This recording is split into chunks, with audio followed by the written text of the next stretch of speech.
Leading up to Unit 3, we've discussed how to join the conversation in terms of academic communities, professional communities, and personal communities.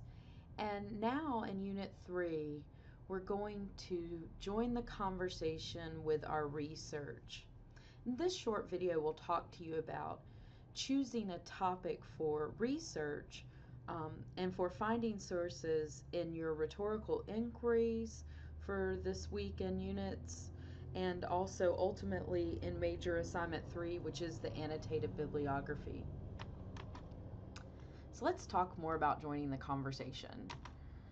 So remember when we talked about Kenneth Burke in Unit 1? You know, that old rhetorician guy who looked kind of handsome? Well, I thought he was handsome. You might not have. Just kidding.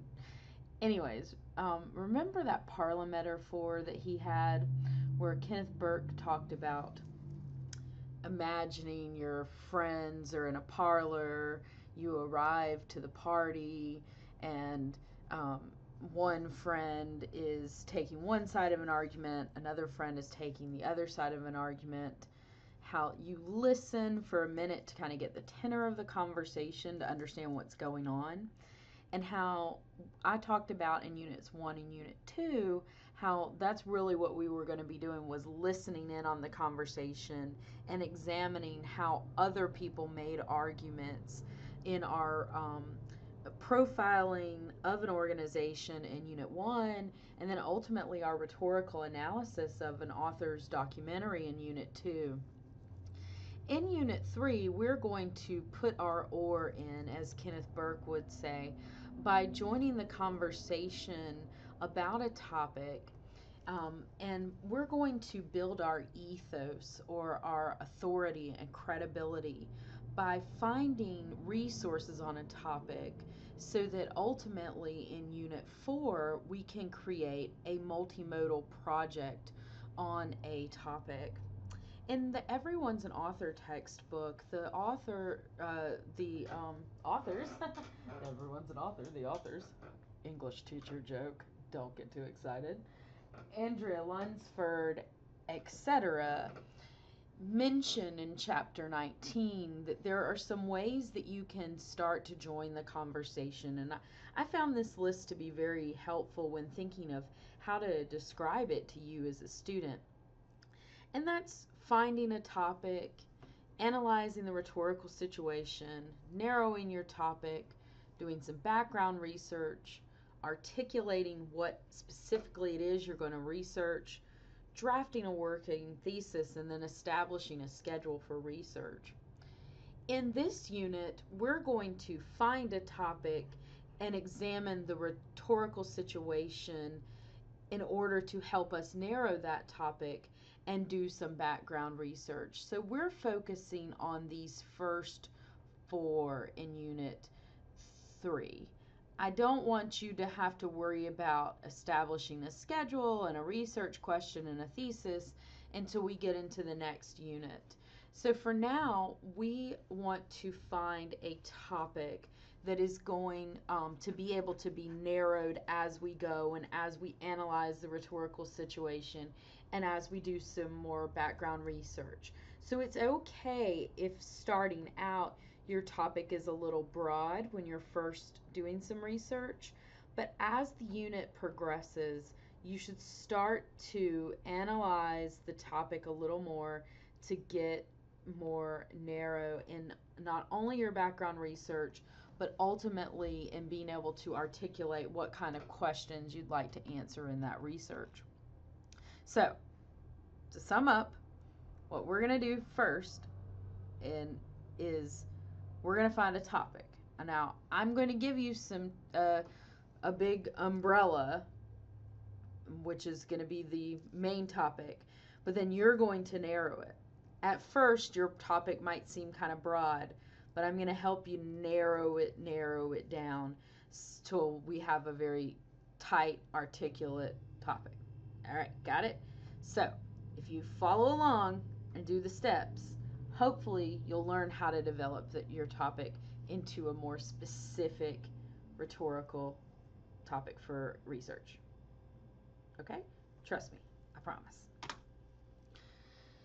So, finding a topic. The topic for Unit 3 is digital communities. So, that is a very broad topic. There are so many different digital communities out there, from digital communities of message boards to blogs that you might follow, to Tumblr, to Instagram, to Snapchat. There are all different kinds of digital communities. And we might think of social media services as digital communities, but they really house smaller communities, right? So, you need to find a topic on a digital community, okay? So, your goal is to investigate something to do with digital communities, online communities, um, for development of a topic for Unit 3. So you might be saying, okay, lady, there are literally 1.5 million digital communities. What in the world? How do I narrow this down? Well, trust me, good old Professor Buzzard is here to help you narrow this down. What you need to do is narrow down by thinking about asking yourself own questions. Remember how we've talked about a big part of academic culture is not always knowing the answer, but knowing the questions to ask and being able to develop questions on your own.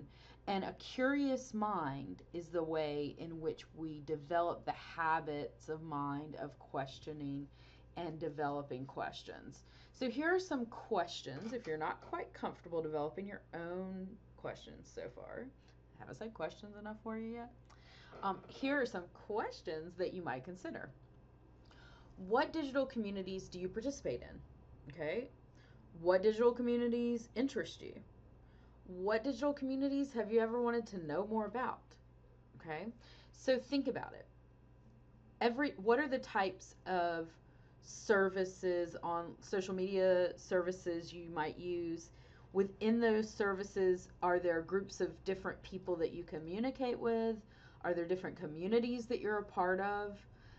It's okay to start broad, because the first part of the annotated bibliography assignment is going to get you to look at just 2 sources. And it's okay for the first 2 if you're kind of broad, and then hopefully you'll find something within those sources that will help you narrow even further. Okay? It's okay to start broad. We're going to narrow as we go. So after you've kind of brainstormed a topic and thought about, hey, this is what I'm interested in with digital communities, or these are the digital communities I'm involved in, now it's time for you to brainstorm a topic, to brainstorm some keywords. So as we've talked about before, keywords are the words that you use to insert into a search box in order to generate search results in an online search. It's really helpful if you think about your topic and then try to generate a bunch of different search terms that are related to that topic. It will help you when you're researching find more variety, okay? Getting the first thing that pops up and downloading that and reading it isn't really that helpful to you as a researcher, okay? That is, you're just taking the first thing and it might not be good, okay? So if you have different ways of looking for things, different words to use, I like to keep a little list on a notebook paper right next to my computer while I'm researching, so I can be like, yeah, that worked. No, that didn't work. So think about different ways you can phrase your topic. Use a thesaurus if you don't know different ways of saying it. Like, look it up and see if you can't find a new word for it. Call a friend, ask them, hey, how would you search for this? What are some different ways I could say this? You know, just think of ways that you can generate different keywords on your topic. I hope this short video has inspired you to join the conversation and learn more about research in Unit 3 and getting started on generating your most, I'm sure, amazing topic on digital communities.